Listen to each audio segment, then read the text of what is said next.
Welcome back दोस्तों। आज हम एक्सप्लेन करेंगे 2005 की एक ड्रामा रोमांस फिल्म जिसका नाम है प्राइम। फिल्म की शुरुआत एक 22 साल के लड़के से होती है जिसका नाम डेविड है और वो एक पेंटर है। उसके बाद एक औरत है जिसका नाम रफ़ी है जो डिप्रेस है उसके डिवोर्स की वजह से। रफ़ी 9 साल से मैरिड थी पर अचानक उसके हस्बैंड ने उसे डिवोर्स दे दिया और इन सब की वजह से वो किसी भी चीज़ पे फोकस नहीं कर पा रही है। अगले दिन रफ़ी एक थेरेपिस्ट से मिलने जाती है जिसका नाम लीसा है और उसे अपने लाइफ के बारे में सब कुछ बताती है। रफ़ी बोलती है कि वो एक अच्छी वाइफ थी और 9 सालों में उसने कुछ गलत भी नहीं किया, पर अचानक उसके हस्बैंड ने उसे छोड़ दिया बिना किसी वजह के। लीसा रफ़ी से अपने पास के बारे में ज़्यादा ना सोचने को कहती है और उसे मूव ऑन करने को बोलती है। दूसरी तरफ डेविड अपने फ्रेंड की एक्स गर्लफ्रेंड के घर केक के साथ जाता है क्योंकि उसने उसके फ्रेंड को चीट किया था और अब वो उसके फेस पे केक फेंक के रिवेंज लेना चाहते हैं। जब वो उस लड़की से मिलते हैं और रिवेंज लेके भाग जाते हैं, उसी रात डेविड अपने दोस्तों के साथ फिल्म देखने जाता है और वही कुछ दोस्तों की वजह से वो रफ़ी से मिलता है। दोनों बात करने लगते हैं और कहीं ना कहीं वो एक दूसरे से अट्रैक्टेड फील करने लगते हैं क्योंकि रफ़ी डिप्रेस है और मूव ऑन करना चाहती है और दूसरी तरफ डेविड अपने आप को कंट्रोल नहीं कर पा रहा है। कुछ देर बाद जब वो मूवी देख लेते हैं और डेविड अपने घर जाता है तो वो रफ़ी के बारे में सोचना बंद ही नहीं कर पाता है। थोड़ी देर तक सोचने के बाद वो रफ़ी को कॉल कर देता है, पर जब रफ़ी कॉल पिक करती है वो डर जाता है और कुछ भी नहीं बोलता। रफ़ी समझ जाती है कि डेविड ने उसे कॉल इसलिए किया है क्योंकि जब वो मिले थे उसने डेविड के आंखों में देखा था कि वो उससे बात करना चाहता था। तभी डेविड दूसरी बार कॉल करता है। रफ़ी पहले उसे कंफर्टेबल करती है और उससे पूछती है कि उसने कॉल क्यों किया। डेविड ने उससे कहा कि वो उसके साथ डेट पे जाना चाहता है और उसके साथ कुछ टाइम स्पेंड करना चाहता है। जब रफ़ी ये सुनती है तो वो इम्प्रेस हो जाती है और डेट पे जाने के लिए हाँ बोल देती है। अगले दिन डेविड और रफ़ी डेट पे जाते हैं और डिनर के बाद वो चलते हुए एक गार्डन में जाते हैं और बातें करने लगते हैं और एक दूसरे को अपने इंटरेस्ट के बारे में बताने लगते हैं। बात करते करते वो एक दूसरे के क्लोज आ जाते हैं और किस करने लगते हैं। अगले दिन रफ़ी अपने थेरेपिस्ट के पास जाती है और बताती है कि वो एक लड़के से मिली थी और कल उसने उसे किस भी किया, और बताती है कि उसने अपने आप को कैसे कंट्रोल किया था क्योंकि वो उसे दूसरी बार ही मिली थी। जब लीसा रफ़ी को खुश देखती है तो वो समझ जाती है कि उसे अपनी लाइफ में कोई चाहिए, तो वो उससे डेविड के साथ रिलेशनशिप में आने को कहती है और रफ़ी ये सुन के खुश हो जाती है और डेविड के साथ रिलेशनशिप में आ जाती है। कुछ दिन बाद डेविड घर आता है रफ़ी से मिलने के लिए और वो बातें करने लगते हैं। कुछ देर बाद दोनों इंटीमेट हो जाते हैं। बाद में दिन के समय जब डेविड अपने घर जाता है तो वहाँ अपनी माँ से मिलता है और आपको जान के हैरानी होगी कि वो और कोई नहीं लीसा है, पर उनमें से किसी को एक दूसरे के रिलेशन के बारे में नहीं पता है। धीरे धीरे डेविड और रफ़ी क्लोज आ जाते हैं और ज़्यादा समय एक दूसरे के साथ बिताने लगते हैं। वो इंटीमेट होते हैं, एक दूसरे के साथ काफ़ी अच्छा समय बिताते हैं। जब रफ़ी अपने थेरेपिस्ट से मिलती है तो डेली अपने बॉयफ्रेंड के बारे में कुछ नया बताती है। रफ़ी उसे अपनी इंटीमेसी के बारे में भी बताती है और बताती है कि कैसे वो अपने बॉयफ्रेंड के साथ टाइम स्पेंड करना एंजॉय करती है। शुरुआत में लीसा नहीं समझ पाती कि वो उसके बेटे डेविड के बारे में बात कर रही है, पर जब रफ़ी डेविड के बारे में और भी बताती है तब उसे शक होने लगता है कि शायद वो उसके बेटे को डेट कर रही है। और जब उसे सब पता लग जाता है तो वो डिप्रेस होने लगती है क्योंकि उसका बेटा अभी जवान है और रफ़ी एक डिवोर्स औरत है। इस वजह से लीसा अपने थेरेपिस्ट से मिलने जाती है और जब वो उसे डेविड और रफ़ी के बारे में बताती है तो लीसा की थेरेपिस्ट उसे समझाती है कि डेविड अभी जवान है, वो रफ़ी के बारे में कुछ दिनों में भूल जाएगा, तो उसे उनके बारे में चिंता करने की ज़रूरत नहीं है। और उसे अभी अपने काम पे ध्यान देना चाहिए। कुछ दिनों बाद डेविड रफ़ी को आर्ट गैलरी ले जाता है जहां उसने अपनी सारी पेंटिंग्स रखी है। रफ़ी उसके काम से बहुत इम्प्रेस हो जाती है।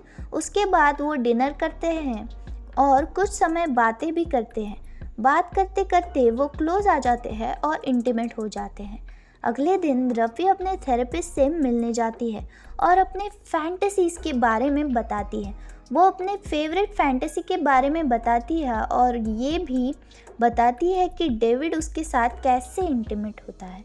रफ़ी उसे काफ़ी अजीब चीज़ें बताती है जिससे लिसा शॉक होकर सुन रही है, क्योंकि रफ़ी उसके बेटे के बारे में बात कर रही है और लिसा ऐसा दिखा रही है जैसे कुछ हुआ ही ना हो, क्योंकि वो अपनी आइडेंटिटी के बारे में पता नहीं लगने देना चाहती है। तो वो रफ़ी को सुनती रहती है। 7 दिन बाद घर पे डेविड कपड़े पैक कर रहा है और तभी वहाँ उसकी माँ आती है और पूछती है कि वो कहाँ जा रहा है।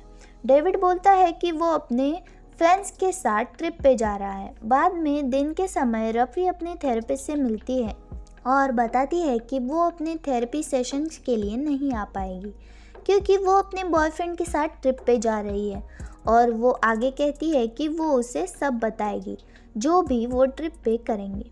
जब लिसा यह सुनती है वो शॉक हो जाती है कि डेविड ने उसे झूठ बोला, पर वो कुछ नहीं कह सकती तो उसने रिएक्ट नहीं किया। कुछ समय बाद डेविड और रफ़ी ट्रिप पे जाते हैं और जैसे ही होटल पहुंचते हैं वो तुरंत इंटीमेट हो जाते हैं। कुछ दिन बिताने के बाद डेविड रफ़ी से टायर्ड हो जाता है और उसके साथ इंटीमेट नहीं होना चाहता है, पर रफ़ी को कुछ समझ नहीं आता है। जब डेविड उसे इग्नोर करने लगता है तब उसे एहसास होता है कि वो अब उसमें और इंटरेस्टेड नहीं है। कुछ समय बाद डेविड रफ़ी में इंटरेस्ट खोने लगता है। रफ़ी सोचने लगती है कि वो क्या कर रही है, क्योंकि डेविड उससे उम्र में छोटा है और उसके पास कोई जॉब भी नहीं है, और वो अपने फ्यूचर के बारे में सोचने लगती है। बाद में जब ट्रिप ख़त्म होती है और वो दोनों घर आते हैं, उसके अगले दिन रफ़ी अपने थेरेपिस्ट से मिलने जाती है और उससे डेविड के बारे में बुरे तरीके से बातें करती है, और इस पे लिसा गुस्सा हो जाती है और अपनी आइडेंटिटी बता देती है। लिसा रफ़ी से कहती है कि डेविड उसका बेटा है, और जब रफ़ी ये सुनती है तो वो शॉक हो जाती है। रफ़ी सोचने लगती है कि लिसा ने उसे डेविड के बारे में क्यों नहीं बताया। उसने लिसा को बहुत सारी प्राइवेट बातें बता दी है डेविड के बारे में, और लिसा उन बातों को बहुत इंटरेस्ट के साथ सुनती थी। रफ़ी लिसा की आंखों में देख भी नहीं पा रही है, और जब रफ़ी वहाँ से जाती है लिसा अपने बेटे को कॉल करती है और रफ़ी के बारे में सब कुछ बताती है। जब डेविड ये सुनता है तो वो अपनी माँ से बहुत गुस्सा हो जाता है और पूछता है कि अगर उन्हें पता था तो उन्होंने रफ़ी को क्यों नहीं बताया, क्यों उन्होंने रफ़ी को उनके इंटीमेसी के बारे में स्टोरी बताने दी। उसके बाद डेविड रफ़ी से मिलने जाता है और गुस्से में उसे ब्रेकअप कर लेता है। जब डेविड को रियलाइज़ होता है कि उसने रात को बड़ी गलती कर दी थी, तो वो फिर से रफ़ी से मिलने जाता है और उसे अपनी हरकतों के लिए माफ़ी मांगता है और कहता है कि वो उसके साथ रिलेशनशिप में रहना चाहता है, पर रफ़ी उसके साथ रिलेशनशिप में नहीं रहना चाहती है। वो डेविड के साथ रिलेशनशिप तोड़ देती है और वहाँ से चली जाती है। दूसरी तरफ लिसा डिप्रेस्ड है और अपने थेरेपिस्ट से मिलने जाती है। कुछ दिनों बाद डेविड अपने फ्रेंड्स के साथ एक पार्टी में जाता है और वहाँ एक लड़की से मिलता है। उन दोनों में बातें होने लगती हैं और वो इंटीमेट हो जाते हैं। सुबह जब वो दोनों उठते हैं तो डेविड उस लड़की से उसका नाम पूछता है और उसे पता चलता है कि वो रफ़ी के ऑफिस में काम करती है। कुछ दिन बाद जब डेविड सुपरमार्केट जाता है तो वहाँ वो एक्सीडेंटली रफ़ी से मिलता है, और जब वो बात करने लगता है तो डेविड खुद को कंट्रोल नहीं कर पाता और दोनों घर जाते हैं और फिर से इंटीमेट हो जाते हैं। इन सब के बाद वो दोनों फिर से रिलेशनशिप में आ जाते हैं। बाद में डेविड रफ़ी को अपनी फैमिली से मिलवाने लाता है, और क्योंकि लिसा को रफ़ी के बारे में पहले से पता है तो वो उसे ज़्यादा पसंद नहीं करती है, पर फिर भी वो रफ़ी को एक्सेप्ट कर लेती है अपने बेटे की वजह से। और जैसे ही सब सही होने वाला होता है, रफ़ी को पता लगता है कि डेविड ने उसके एक कोवर्कर के साथ रात बिताई है। तो वो डेविड से मिलने जाती है उसे पूछने के लिए, पर वो कुछ नहीं बोलता है क्योंकि उसने गलती की है और इस वजह से रफ़ी उदास हो जाती है और वहाँ से चली जाती है। डेविड भी अपसेट हो गया है अपनी गलती की वजह से और इस वजह से उसने अपनी माँ से हेल्प के लिए पूछा। उसकी माँ ने उसे बताया कि रफ़ी डेविड के लिए एक मोटिवेशन जैसी है और जब से रफ़ी उसकी लाइफ में आई है वो बहुत खुश रहता है और वो अपने करियर पे और भी ज़्यादा फोकस्ड हो गया है। लिसा उसे बोलती है कि उसे रफ़ी से माफ़ी मांगनी चाहिए और उसे कभी जाने ना दे।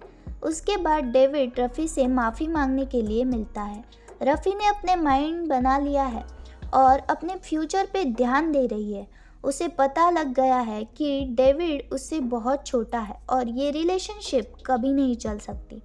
रफ़ी डेविड से उसके फ्यूचर पे फोकस करने को कहती है क्योंकि वो अभी बहुत छोटा है शादी करने के लिए और बच्चे संभालने के लिए, क्योंकि वो डेविड से 14 साल बड़ी है और वो दोनों कभी साथ खुश नहीं रह सकते।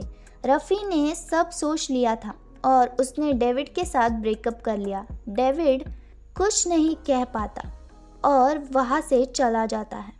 1 साल बाद डेविड रफ़ी को एक रेस्टोरेंट में देखता है। वो एक दूसरे को देख के स्माइल करते हैं और उस समय डेविड समझ जाता है कि उस दिन रफ़ी ने सही डिसीजन लिया था उन दोनों के लिए। इसी के साथ ये फिल्म यही ख़त्म होती है। अगर ये मूवी आपको पसंद आई हो तो इस वीडियो को अपने फैमिली एंड फ्रेंड सर्कल में शेयर ज़रूर कीजिए। साथ ही इस वीडियो को एक लाइक और चैनल को सब्सक्राइब करना मत भूलिए। And finally thanks for watching.